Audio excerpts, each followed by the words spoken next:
As I look to nature's beauty, dazzled am I, knowing everything comes on through the Lord Most High.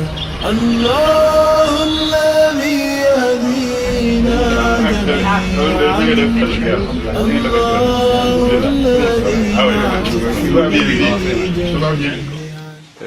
Nous nous réjouissons de votre présence en ce dimanche matin.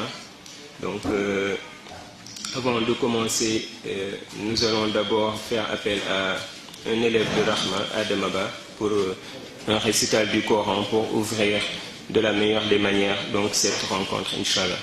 Donc, Adam Abba fait partie des élèves qui sont passés par le Dara pour la mémorisation du Coran avant d'intégrer le cycle élémentaire.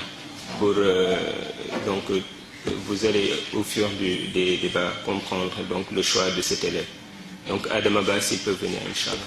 أعوذ بالله من الشيطان الرجيم بسم الله الرحمن الرحيم الحمد لله رب العالمين الرحمن الرحيم مالك يوم الدين إياك نعبد وإياك نستعين اهدنا الصراط المستقيم صراط الذين أنعمت عليهم غير المغضوب عليهم ولا الضالين آمين بسم الله الرحمن الرحيم الرحمن علم القرآن خلق الإنسان علمه البيان الشمس والقمر بحسبان والنجم والشجر يسجدان والسماء رفعها ووضع الميزان ألا تطغوا في الميزان وأقيموا الوزن بالقسط ولا تخسروا الميزان والأرض وضعها للأنام فيها فاكهة والنخل ذات الأكمام والهب ذو العصف والريحان فبأي آلاء ربكما تكذبان خلق الإنسان من صلصال كالفخار وخلق الجان من مارج من نار فبأي آلاء ربكما تكذبان رب المشرقين ورب المغربين فبأي آلاء ربكما تكذبان مرج البحرين يلتقيان بينهما برزخ لا يبغيان فبأي آلاء ربكما تكذبان صدق الله العظيم. Mes premiers mots seront d'abord des mots de remerciement à l'endroit du groupe scolaire islamique Rahma. Et surtout de féliciter ce groupe, à commencer par son directeur, pour les efforts constants qu'il ne cesse de consentir pour l'amélioration de l'enseignement dans notre pays et aussi introduire dans cet enseignement la base de la vie du musulman, c'est-à-dire le Coran.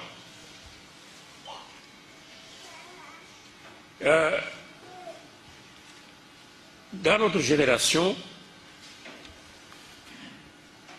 nous avions la chance de pouvoir aller à l'école quelquefois à l'âge de 7 ans révolu ou même à l'âge de 8 ans. Je suis entré à l'école à ma 8e année. Et de l'âge de 4 ans jusqu'à l'âge de 8 ans, on avait la possibilité d'apprendre le Coran et même d'en maîtriser une très bonne partie avant d'aller à l'école. De telle sorte que lorsque nous arrivions à l'école française était pour nous une espèce de récréation. C'était plus facile pour nous que pour les autres. Alors où nous sommes, la situation a totalement changé. Nous avons actuellement des musulmans qui commencent par le jardin d'enfants, continuent à l'école primaire, jusqu'à l'université, sortent de l'école, ils sont à l'âge adulte et à l'activité professionnelle sans avoir appris un mot de français. Nous avons des générations comme ça en ce moment. Nous en avons au moins 2. Les parents font ce qu'ils peuvent. Quelquefois, ils ont un précepteur qui vient à la maison. Mais dès que les examens commencent, l'enseignement du français cesse. L'enseignement du Coran cesse. Et nous avons ainsi, actuellement, dans les mosquées qui sont, par miracle, toujours remplies, vous avez quelquefois les 3/4 qui ont appris Fatiha par le français, par les lettres françaises. Et ceci est une catastrophe. Comment résoudre ce problème? Plusieurs tentatives. Il est évident que l'État officiel, qui est basé sur la laïcité, n'a pas les capacités de résoudre un tel problème. Il a fait un effort. Il a fait un effort en instituant l'enseignement du Coran après les heures d'enseignement en français et de façon facultative, l'enseignement du Coran n'étant pas introduit dans la notation pour mesurer les capacités des enfants. Donc, c'était tout à fait facultatif. Ce que le groupe islamique veut faire, et qu'il a déjà commencé de faire, c'est de l'améliorer. C'est d'introduire dans le curriculum de l'enseignement même des heures d'enseignement du Coran. Je pense que ceci est l'une des meilleures solutions pour résoudre la question que nous avons évoquée. Je voudrais saluer les inspecteurs, pédagogues et professeurs de l'enseignement en langue arabe et en langue française présents dans cette salle. Et je pense qu'avec leur éclairage, nous pourrons tirer de cette journée, nous, parents d'élèves, les enseignements nécessaires pour orienter nos enfants de la meilleure façon, comme il est dit, en faire des citoyens modèles, donc maîtrisant l'enseignement en la langue officielle du pays, mais en même temps des musulmans convaincus parce que possédant le Coran. Je m'en arrête là et je voudrais, si vous le voulez, donner la parole au Oustaz Faye pour une orientation de ces débats sur un plan beaucoup plus technique que je ne saurais le faire. Oustaz, vous avez la parole. ñi nga xam ne dëkk nañ ci Dakar wala ci Sénégal wala ci yeneen réew yu bari sax yëg nañu liggéey bi nga xam ne moom la Rahma di def ci école bi ñoo ngi ñaan borom bi subhanahu wa taala mu jàppale leen saxal liggéey beneen bi mooy bu ñu bëggee yar aw nit jëmale leen ci mbaax jëmale leen ci defar àdduna faw ñu jiital ci ñoom alquran li ñuy tuddee xawma éducation de base lañ koy wax loolu mooy fexe ba def ci nit ki alquran li muy jural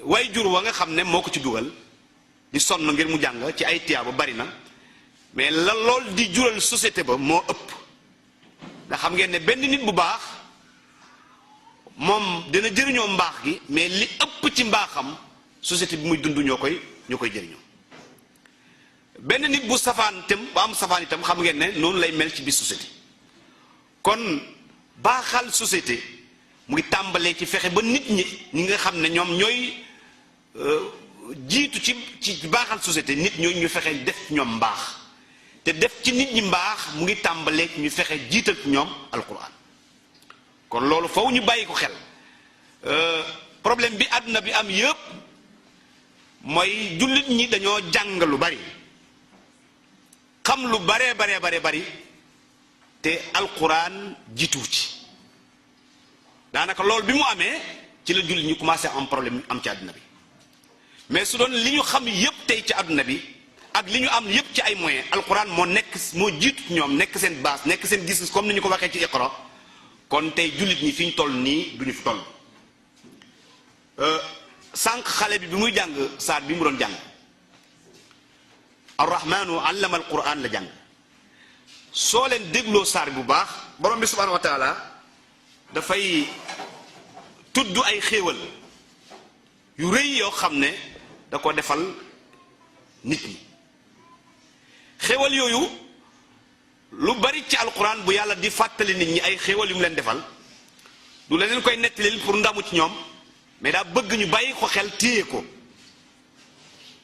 ndax bu ñu ko téye ci la seen taraanga nekk ci la seen yokkute nekk loolu moo tax mu koy tudd xéewal yooyu bi ko yàlla tudd da cey tudd yu bari ci suratu rahman xale bi di ko jàng nga xam ne aaya bi nga xam ne moom moo bari lu mu répété wu ci biir saar bi mooy fa bi ayyi alaa'i rabbikumaa tukazzibaani aaya boobu borom bi da ciy wax ne maanaam fa bi ayyi alaa'i rabbikumaa tukazzibaani waxal leen ma lii may tudd ci ay xéewal ci saar bi ban ngeen ci mën a weddi jàpp ne du man yàlla maa ko def maanaam loolu moo tax ay maanaam bu tuddee maa def lii rek danaan fa bi ayyi alaa'i rabbikumaa tukazzibaani ndax man ngeen a weddi yéen nit ak jinne ne du man yàlla maa def loolu mais soo leen xoolee ba saar bi jeex ay xéewal yi gën a rëy nga xam ne yooyu fi taaj doomu aadama moo ko fi téye ci kaw suuf moom la yàlla doon tudd bi mu tàmbalee daf na arrahmanu allamal quran gis nga boobu la tuddee comme kele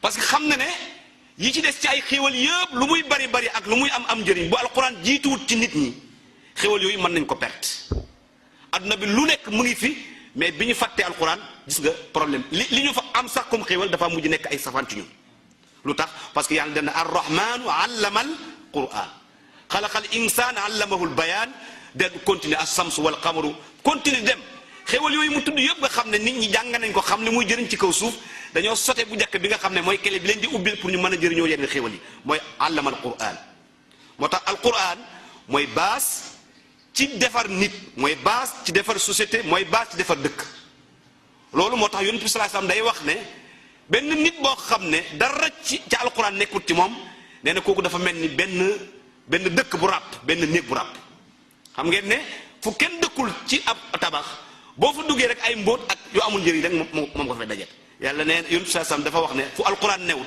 dëkk bu alquran newut réew mu alquran newut nit ko alquran nekkul ci moom noonu lay mel kon jàpp naa ne bu ñu amee programme xalaat ne dañu bëgg jiital dañu am programme ci école bi fexe ba jiital alquran ci xale yi mu nekk base ñu jàng ko ci ay at yu bëri nga xam ne dina dëgër ci ñoom loolu yaakaar naa ne projet la boo xam ne du defar xale bi la mais defar réew mi la kon ñoo ngi encouragé wax dëgg yàlla xalaat boobu di ñaan borom bi subhanahu wa taala yàlla na ci def tawfiix te itam parents d'élèves yi nañu bàyyi xel ne loolu école bi moo ko xalaat di bëgg koo def jàngalekat yi am nañ ci wàll mais lu rëy la encore ci parents d'élèves pour ñu def ci seen wareef. Parents du jour et rien qu'à l'entame de la rencontre avec ses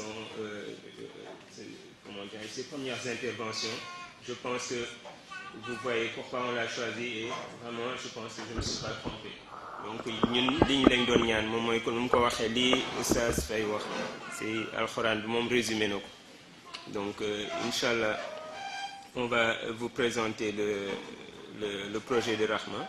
Donc je vous fais une peut-être présentation sommaire donc des gens qui sont au niveau de la table.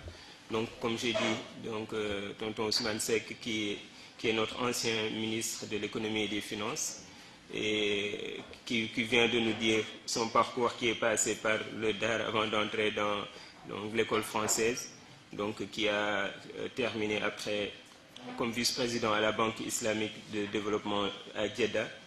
Actuellement, il est le président de l'association des amis de l'Académie des sciences et techniques du Sénégal. Donc, il y a tonton Ning Khadim Rassoul, qui est notre momonienne actuellement. Donc, vraiment, le projet, c'est avec lui qu'on en a parlé depuis et qui est un inspecteur de l'enseignement, donc qui est à la retraite, mais qui est l'ancien directeur du centre de formation pédagogique de Dakar Médina, et qui œuvre beaucoup pour vraiment l'éducation ici au Sénégal. Il est l'auteur notamment des manuels Les premiers pas de Jumbo de la maternelle, Ali et Sophie de l'élémentaire.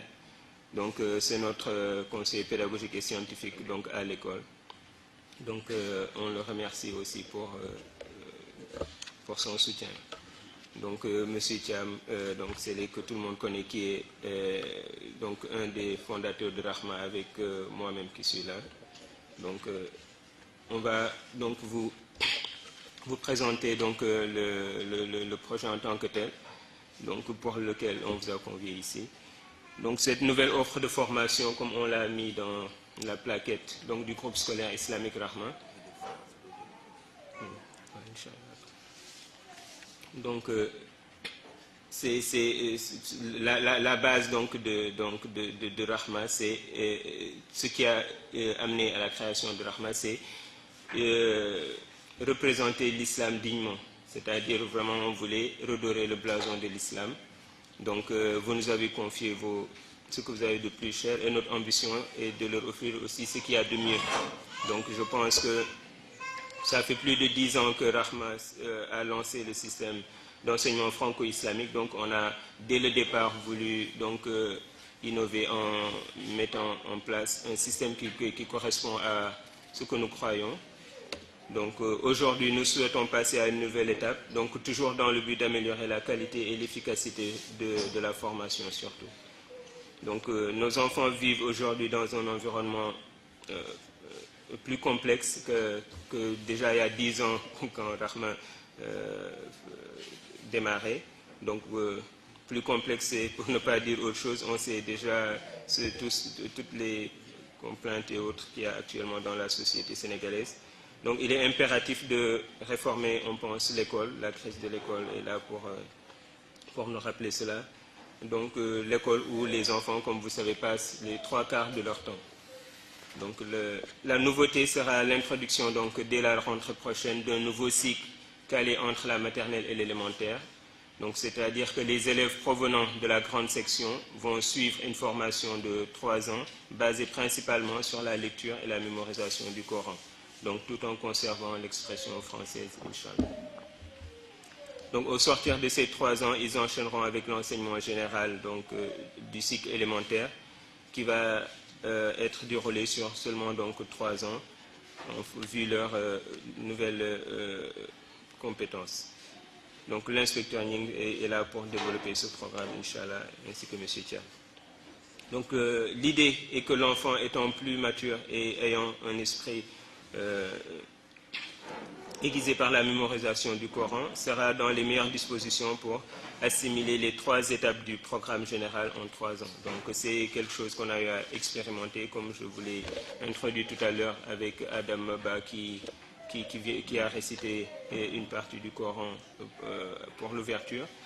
Lui, il fera même juste, Inch'Allah, 2 ans seulement à Rahma. Il est venu du Dara, il est à la dernière étape, Mashallah. Donc, et il fait partie des meilleurs en termes de résultats au niveau de sa classe de CM2. Donc, il a juste eu à faire le C2. Donc, quand il est venu, étant grand commençant, comme on dit, avec l'âge et tout, on avait pensé, il ne pouvait pas démarrer au CP et tout, et on voulait le mettre même au C1. Donc, M. Cham a proposé même qu'il prenne le défi, qu'il commence au C2.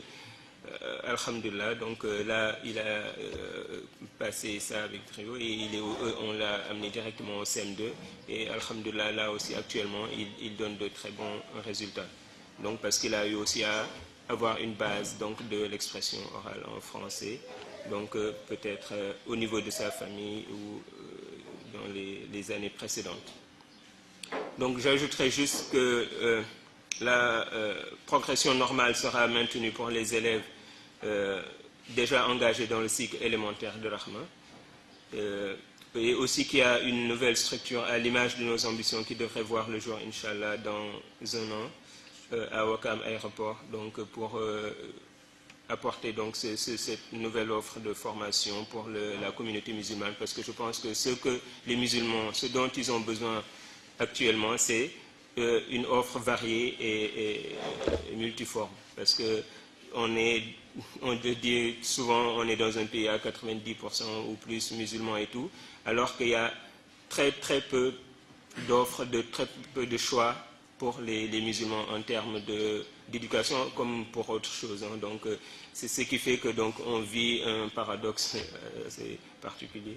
Donc Inch'Allah, nous souhaitons vraiment que nous travaillons dans ce sens. Il y a une sagesse que j'avais lue dans le site de la mosquée, donc An-Nour, que Fallou avait mis, et où on disait que celui qui n'apporte rien à ce monde, il est de trop dans ce monde.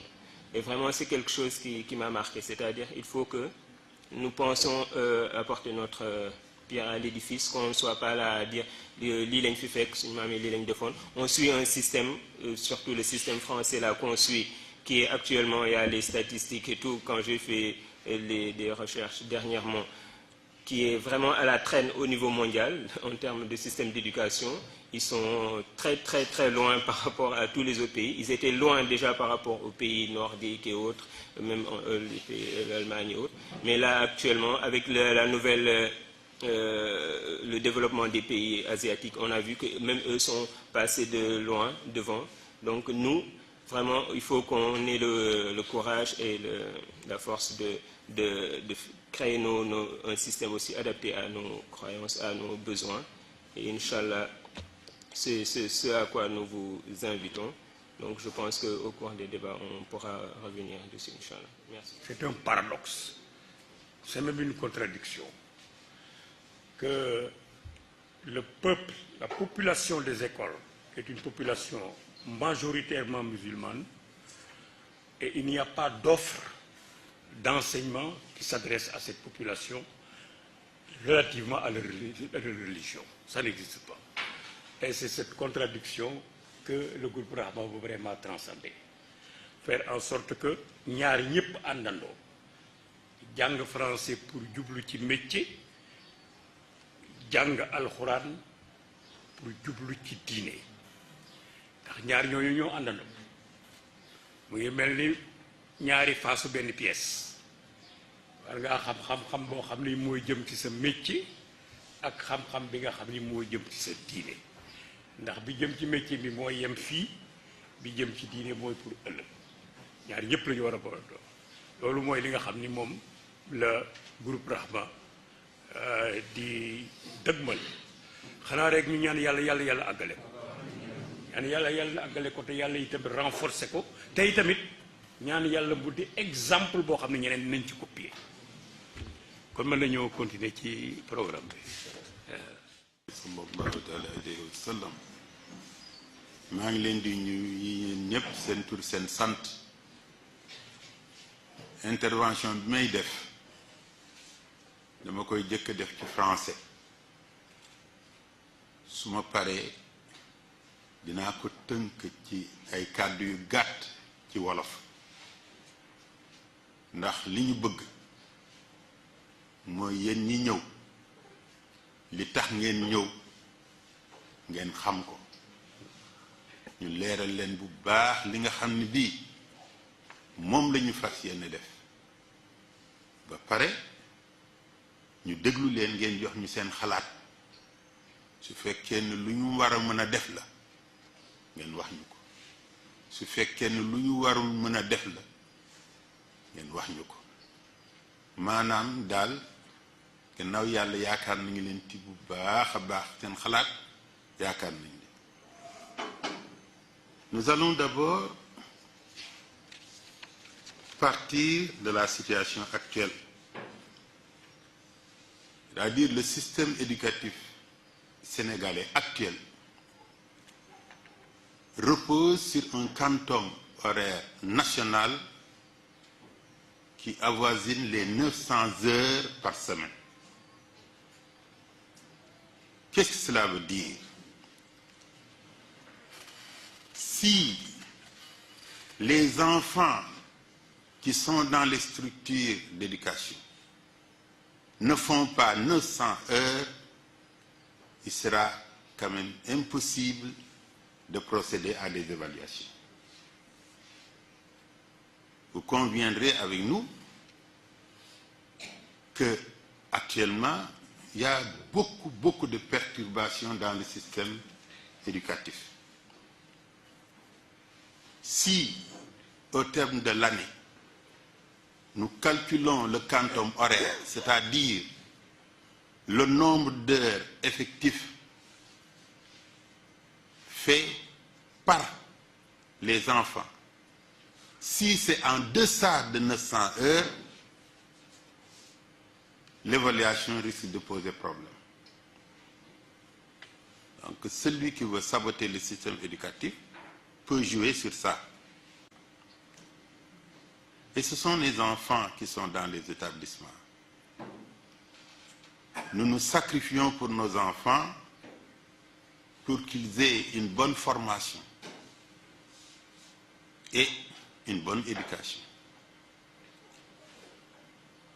Mais heureusement, un groupe scolaire dénommé Rahma a réfléchi pour vous présenter une offre éducative. Et cette offre éducative prendra en compte l'existant. Le système éducatif actuellement est étalé sur 9 ans, c'est-à-dire quand je parle de la maternelle et de l'élémentaire. Parce que quand un enfant va à la maternelle, il fait 3 ans, petite, moyenne, grande section. Quand il va à l'élémentaire, il fait 6 ans, CI, CP, CE1, CE2, CM1, CM2. Ça fait 9 ans. Le groupe scolaire Rahma propose 9 ans. Mais c'est dans la démarche qu'il y a vraiment une révolution.